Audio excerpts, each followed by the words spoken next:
Hi everyone, I'm Claire. I'm the head of digital at Communion and I am a professional blabber. So this is the shortest amount of time I'm going to spoken in. So let's see how this goes. You're going to have to keep up with me. I hope you've had coffee. So I'm actually talking about the marketing trends, although they include technology and digital, but it's really about where I think music marketing is going to.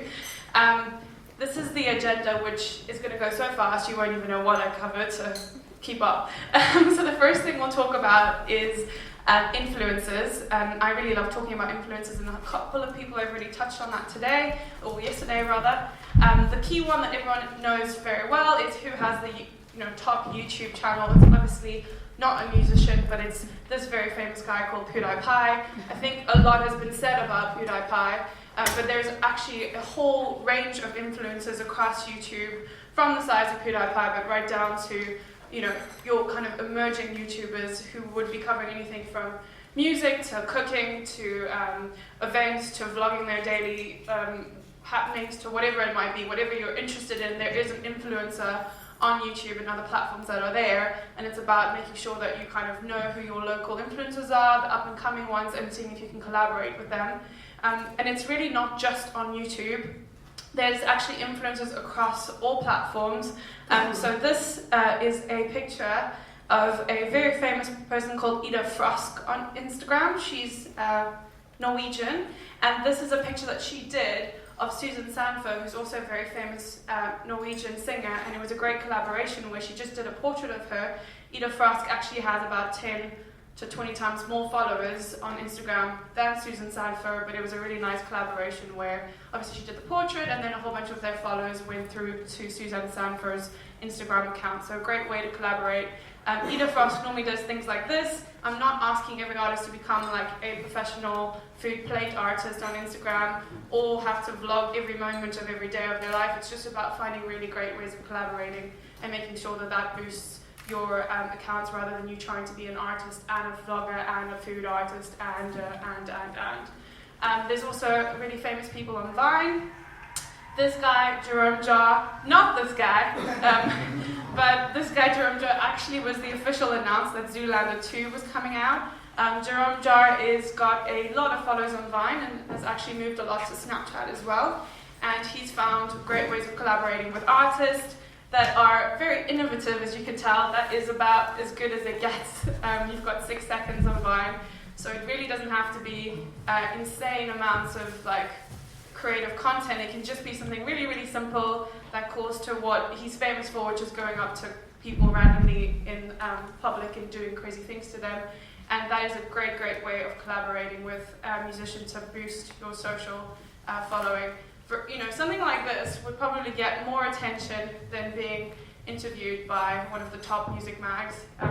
As someone mentioned yesterday, someone like Zoella actually has more followers than all of the glossy mags put together in the UK. So their following is insane. And for anyone who thinks they can't move the dial, Zoella outsold J.K. Rowling's first Harry Potter book. Just to put that into perspective. The idea here, again, what I normally say is a lot of people say, oh, we should start to make more YouTube-y, vloggy kind of content as artists. We should get on Vine and start filming 6 funny-second things. We should do more creative stuff on Instagram. All these things are great if you have the time and the money, but the reality is I work for an indie label. I know that it's hard to get by. You don't have all the time in the world. You don't have all the money in the world. And so I rather say make sure you get involved with these people. Instead of getting a normal person to interview you, you should probably have a YouTube vlogger, get one of these people to go on tour with you. They can catch the content throughout your tour. Make sure you know who the up-and-coming people are, because if you go for the Zorellas, etc., they all have a heavy price tag with them. But there's loads and loads of people and influencers that are gathering steam across all of these platforms, including Snapchat, which I'll mention in a minute. And it's just about making sure that you consider them a new place to do your PR as well. So that's the first trend. Oh my, I've done another. Video is the next trend. So video is kind of the new king of content. Everyone loved cats for a while, and I think we still do. But video is really like the format that you need to be doing online across all socials. The pure biggest reason is because of Facebook's power. So Facebook's algorithm kind of decides what's in and what's not. It decides that we read more BuzzFeed articles than we do intellectual magazines, because they decide what surfaces on the platform. It's a very powerful thing. The algorithm has decided that video is going to be seen more than anything else. And when I talk about video, I talk about native uploads, so actually uploading it to to Facebook versus just sharing a YouTube link. If you do that, you get about 2 times more reach in terms of the people who like your page. If you have 100 people who like your page, as you know, when you post, not 100 people will see it unless it's an incredible piece of content. If you upload video, it normally has 2 to 3 times more reach. And the funny thing here is you can see photos actually have the least. And that's because we are overly obsessed with photos in the industry, and we think that if we put any photo, it's going to do well. If you put a great piece of content and it's a photo, it will do well. A great backstage, something very personal, something funny, that will get a lot of reach on Facebook. But because we think we can just put the cover art of the new album out on every single post that you do for 2 or 3 weeks, doesn't mean you're going to get reach. We're sick of your album art. I've seen it 6 times. Please don't use it again for the next announcement.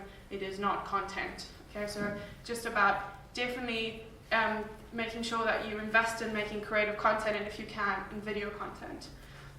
So this is a timeline which I won't have time to go through in great detail, but what I tend to ask people to do is create a piece of video for every single one of their big announcements.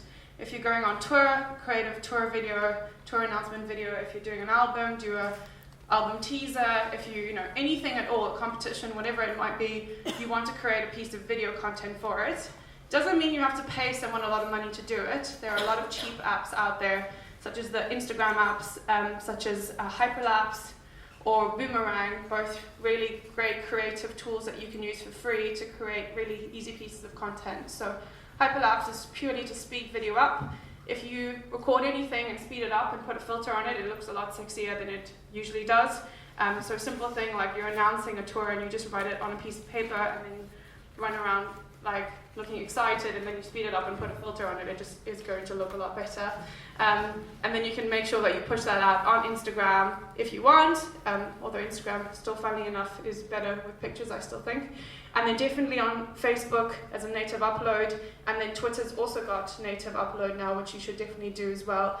Although I really like GIFs on Twitter, so if you can actually make your video into a GIF and then upload it, because it just keeps looping on Twitter. So definitely do more of that. Okay, I've done 2 messaging apps.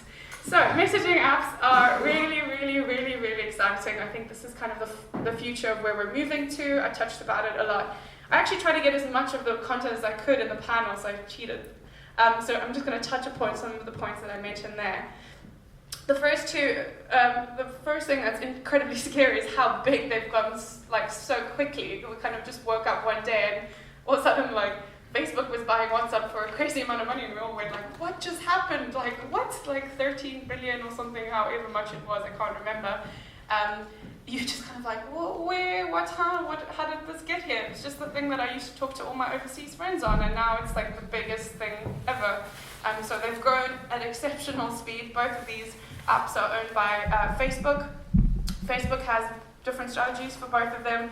WhatsApp is going to stay very much a communication platform. Facebook Messenger is going to kind of replace email in the sense that they want companies to start talking to people on it. They really want it to be everything, all your interaction, all your communication is going to move to Messenger, and then that's going to be the place for it. So very interesting case studies about KLM already testing about buying all your tickets through that, and through being able to kind of have all your conversation with one company in one place versus having to search through your email. It's really fun. And of course, as part of that will be music communication as well. And that's where I get on to what's happening in the Asian countries. So WeChat is really huge in China, and Line is huge in Japan, both of which are incredible case studies as to what you can do with messaging apps. So over there, the entire system goes through messaging apps, booking a restaurant, booking a taxi, interacting with anything, getting a reservation in a restaurant you can sometimes only do if you have the app. Fascinating case studies, and that's where Facebook has looked to understand where they want to go with Facebook Messenger. So if you can, have a look at what they're doing and see kind of where the future is at with that. And then of course there's Snapchat, which is somewhat a messaging app, somewhat a Instagram meets messaging app. Yes, I know, I've got 3 minutes. Okay, so moving on. I've mentioned this already, but if you want to look at a music application of a messaging app, Line has celebrity accounts where these people can send out a message and reach out millions of people. So Paul McCartney's got about 11 million followers on line, Taylor Swift's got 14, and they're able to send out a message and hit 14 million people's phone in an instant. So a really powerful way of communicating on a messaging app. There's you could get very annoying as well, so you have to be very careful, but it's a great opportunity. So Snapchat for me is like, I just think they're so freaking smart. Like, come on, these guys are amazing. They really understood where we're going. The problem with teenagers is that public-facing metrics that show how popular you are every minute of every day is a very terrifying thing for a teenager. They really have a lot of social pressure.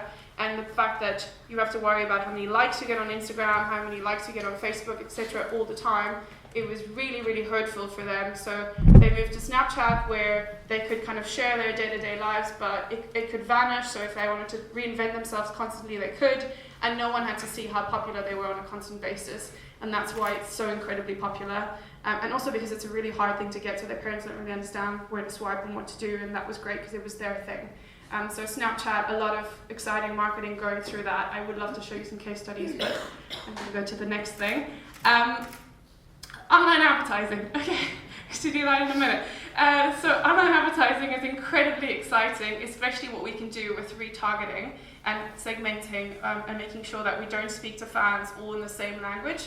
I find it fascinating that we try to hit like everyone that likes your band with the same communication when they would be a casual fan and a super fan, which would need a totally different way of talking to you.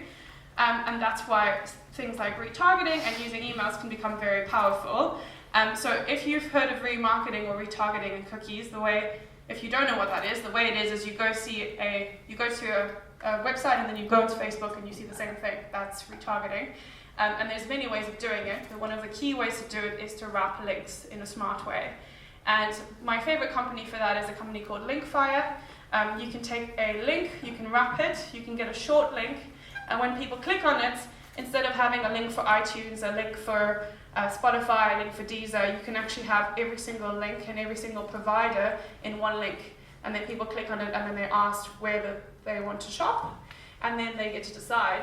And they go through to that service, but not only that, but they actually get retargeted every time they click, so you get all of their data and you can go back to them and say, I know this person clicks on Spotify, so I'll serve them a Spotify playlist. It's an incredible piece of tech, and I highly recommend it.